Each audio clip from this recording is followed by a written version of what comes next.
긴 시간 긴 시간 들으시느라 수고 많으셨습니다. 마지막 참가자 정석완입니다. 제가 발표할 주제는 청년 정치 참여와 대안에 대한 이야기입니다. 요즘 들어 추운 날씨가 되면 기억나는 경험이 있습니다. 몇 년 전 다수의 국민들이 참여했던 촛불 집회이었습니다. 다수의 국민들은 추운 날씨에도 자신들의 이야기를 하기 위해 나와 있었습니다. 그 안에는 청년, 여성, 아동, 장애인, 노인까지 다양한 연령대와 사람들이 모여 있었습니다. 그 중에 저는 청년의 한 사람으로서 참여하였습니다. 그날의 기억은 저에게 많은 생각을 하게 하였습니다. 같은 생각을 공유하고 행동을 같이 해줄 수 있는 누군가가 옆에 있다는 것이 왜 중요한지를 알 수 있었습니다. 그리고 그러한 목소리를 낼 수 있는 공간이 왜 필요한지도 알 수 있었습니다. 여러분들도 그 공간에 있지 않으셨나요? 짧은 제 이야기를 통해 목소리에 대한 이야기를 해보려고 합니다. 저는 11살 처음 겪어본 반장선거를 통해 목소리를 내는 것이 왜 중요한지를 알 수 있었습니다. 조용했던 저에게 반장선거는 저를 드러내고 저의 의견을 타인에게 말할 수 있는 기회가 되었습니다. 그 기회를 통해 다양한 사람과 소통하고 의견을 나눌 수 있는 경험을 할 수 있었습니다. 처음 제가 겪은 정치와 참여의 시작이었습니다. 이후 다양한 사람들의 이야기를 들으려는 활동을 이어왔습니다. 사회 안에서는 왜곡이라는 소수가 된다는 것이 어떤 의미인지와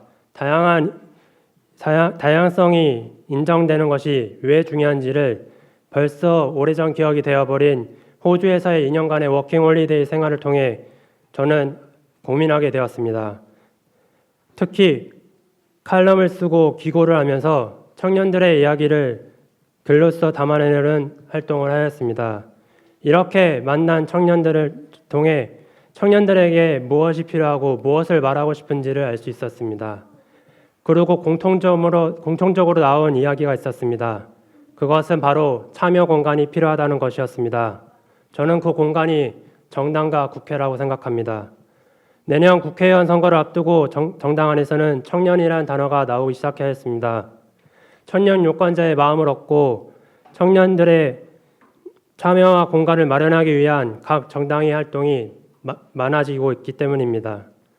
그럼에도 아직까지 청년기본법은 국회에 머물러 있습니다. 또한 청년을 대변하는 청년 국회의원은 3명에 불과한 것이 현실입니다. 제가 생각하는 청년들이 국회에 많이 진입할 수 있는 제도는 비례대표 의원 수를 늘리고 특히 청년 비례 할당을 늘리는 것이라고 생각합니다. 이를 통해 좀 더 많은 청년들이 이야기가 청년 의원들을 통해 의회에 반영되고 정책과 입법으로 결과물을 만들어낼 수 있다고 생각합니다. 왜 꼭 청년이어야만 하는가라고 반문하실 수 있을 것입니다. 청년만이 청년 자신의 이야기를 할 수 있고 그 자신만이 자신의 문제를 느낄 수 있고 말할 수 있기 때문입니다. 앞으로 저는 참여와 글을 통해 청년들의 목소리를 담아내는 활동을 이어가려고 합니다. 제가 바로 청년이어서가 아니라 제 뒤를 이어 청년이 되어 있을 누군가가 최소한 똑같은 문제로 고민하지 않고 어려움을 겪지 않게 하기 위해서입니다.